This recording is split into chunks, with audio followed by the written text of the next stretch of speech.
Man is made or unmade by himself. Most men do not destroy themselves dramatically. They do so quietly by letting the wrong thoughts run the house. This is School of Resolve. No hacks, no theater, daily resolve. Man is made or unmade by himself. In the armory of thought, he forges the weapons by which he destroys himself. He also fashions the tools with which he builds for himself heavenly mansions of joy and strength and peace. By the right choice and true application of thought, man ascends to the divine perfection. By the abuse and wrong application of thought, he descends below the level of the beast. Between these two extremes are all the grades of character, and man is their maker and master.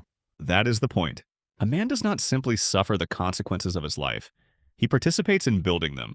Not all at once, not always dramatically, usually by repetition. A weak thought, repeated long enough, stops feeling weak. Then it feels normal, then reasonable, then necessary.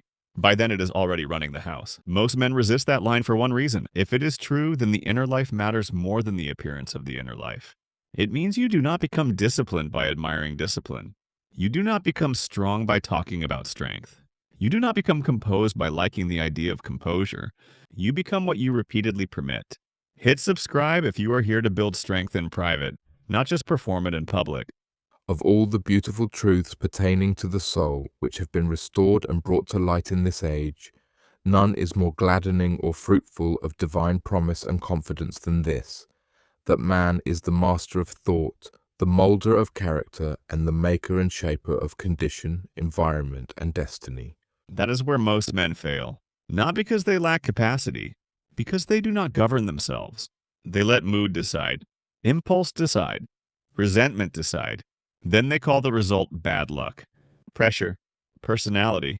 Alan has a better word for it. Misgovernment. That is what this channel is about. Not inspiration. Government.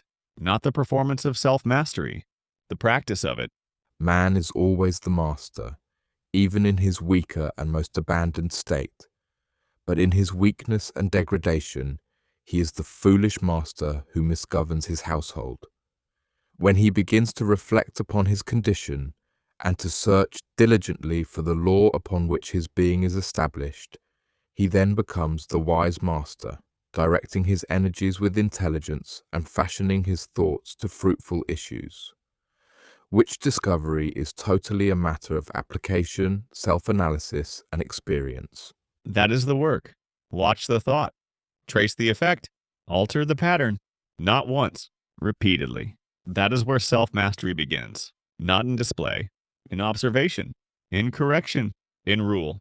Only by much searching and mining are gold and diamonds obtained, and man can find every truth connected with his being, if he will dig deep into the mine of his soul, and that he is the maker of his character, the moulder of his life, and the builder of his destiny, he may unerringly prove if he will watch, control, and alter his thoughts, tracing their effects upon himself, upon others, and upon his life and circumstances, linking cause and effect by patient practice and investigation.